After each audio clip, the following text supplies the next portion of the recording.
Hello everyone, welcome back to Tauheed legal hub.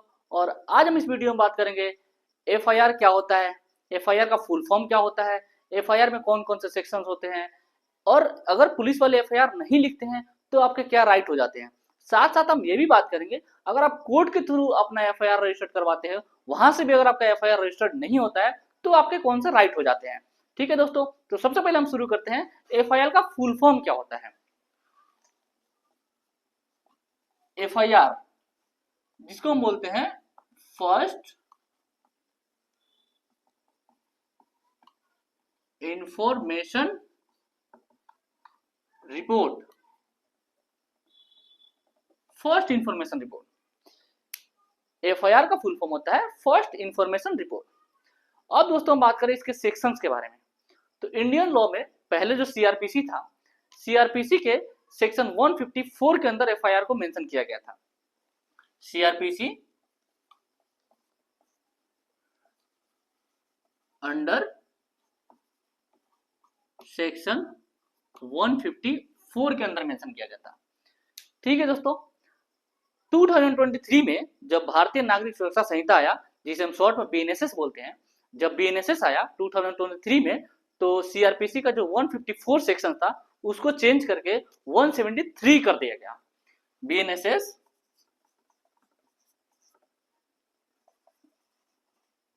Under section 173 कर दिया गया। ठीक है दोस्तों, अब हम बात करते हैं एफआईआर के प्रोसीजर क्या क्या होते हैं, एफआईआर कैसे लिखवाया जाता है।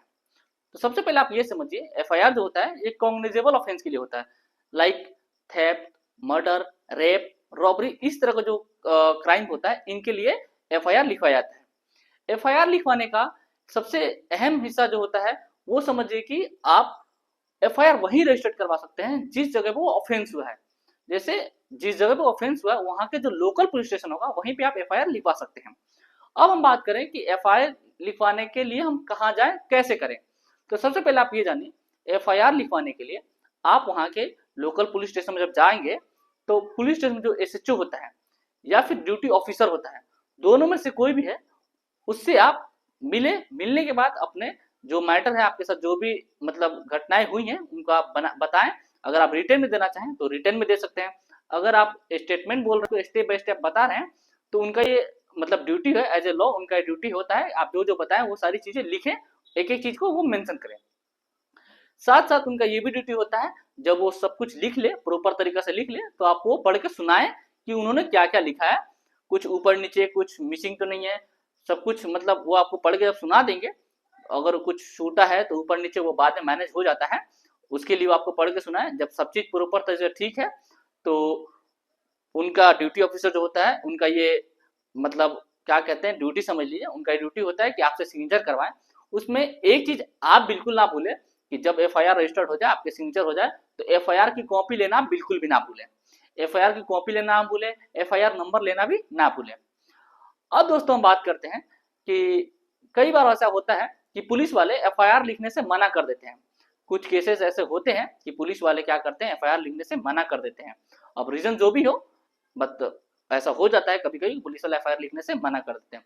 उसमें आपका एक राइट हो जाता है, सीआरपीसी अंडर सेक्शन 154 क्लोज 3 ये आपको राइट देता है कि आप डायरेक्ट एसपी के पास आप एफआईआर रजिस्टर्ड करवा सकते हैं, मेल के थ्रू, स्पीड पोस्ट के थ्रू, या फिर रिटन स्टेटमेंट आप दे सकते हैं। ठीक है दोस्तों, बाय द वे किसी रीजन से अगर वहां से भी आपका एफआईआर रजिस्टर्ड नहीं किया जाता है तो सीआरपीसी अंडर सेक्शन 156 क्लोज 3 ये आपको राइट देता है कि आप डायरेक्ट कोर्ट जाके, डिस्ट्रिक्ट कोर्ट जाके मजिस्ट्रेट के थ्रू आप एफआईआर फाइल करवा सकते हैं। वहां से मजिस्ट्रेट जो होता है पुलिस ऑफिसर को, पुलिस वाले को वहां से वो ऑर्डर देगा कि इनका एफआईआर फाइल किया जाए, इनका एफआईआर लिखा जाए। किसी केस किसी रीजन से अगर वहां से भी कुछ नहीं होता है, कोर्ट के थ्रू भी आपका कुछ समाधान नहीं निकलता है, आपका एफआईआर रजिस्टर नहीं होता है, तो एक चीज होता है कि इंडियन कॉन्स्टिट्यूशन आर्टिकल 226 ये आपको राइट देता है कि आप डायरेक्ट हाई कोर्ट में रिट पिटीशन फाइल कर सकते हैं।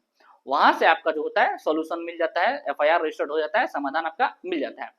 अब दोस्तों हम बात करें कि आपको एक चीज और फोकस करना है कि जब आपको एफआईआर लिखवा दें आपको जब कॉपी ले लें तो आपको अपने थ्रू भी मतलब जो एविडेंस होते हैं उन्हें इकट्ठा करना, लाइक फोटोज, वीडियो, ऐसे कोई भी एविडेंस है उसको मतलब अपने लिए रख लेना है, उसे इकट्ठा करना है।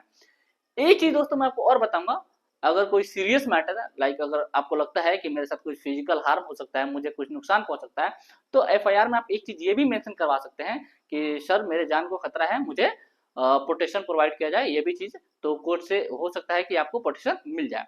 तो दोस्तों इस वीडियो हमने एफआईआर का सारा प्रोसेस समझा, सेक्शन जाना, क्या क्या राइट होता है वो भी जाना। अब दोस्तों मिलते हैं आपसे नेक्स्ट वीडियो में। अगर आपको हमारी वीडियो इन्फॉर्मेटिव लगी तो हमारे चैनल को सब्सक्राइब कर लीजिए। मिलते हैं दोस्तों नए वीडियो में नए नॉलेज के साथ, तब तक के लिए हमारे चैनल से जुड़ रहिए। Thank you.